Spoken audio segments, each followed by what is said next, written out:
In this tutorial, we'll talk about how you can uncover your own leadership style.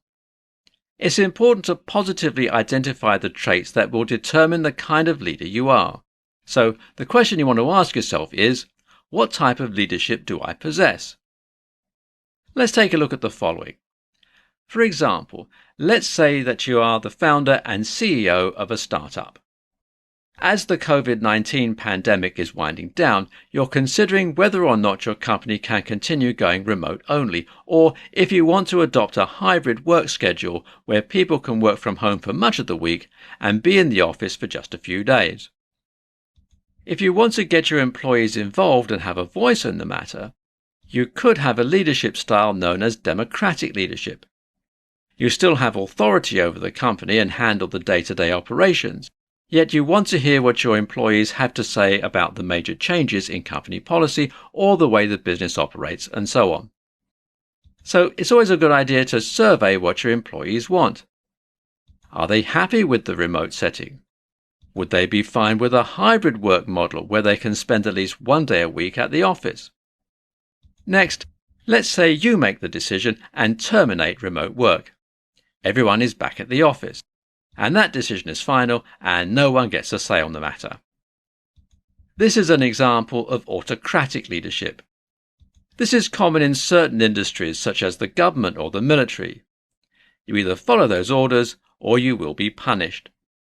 Now, this may work in some industries, but in a majority of the business world, this can be a type of leadership that isn't going to win over too many people.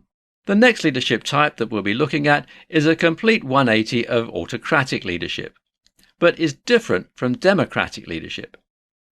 If you're someone that places your trust in employees to get the job done without any kind of guidance, you may be a laissez-faire leader. This is also a leader who trusts the employees to make most decisions. However, when it comes to the decisions vital to your company, you still have the authority to make them.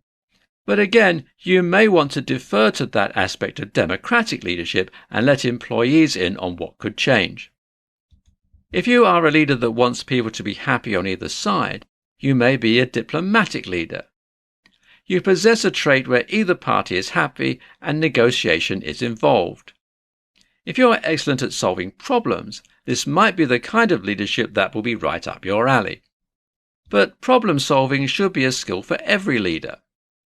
Now, finally, let's take a look at this last leadership style. Are you someone that rewards good work and punishes bad work? If so, that's transactional leadership. You give them something in return for the work that they do, whether that's good or bad. It's a straightforward kind of leadership that works in plenty of industries and is prevalent in pro sports. If you're a star baseball player that hasn't hit home runs or continues to make errors when you're an outfielder or a baseman, you're going to get benched. If you perform well, then you get more playing time. Make sense? We hope this tutorial has been helpful, and I encourage you to take time to think about what leadership traits will match the style that best suits you.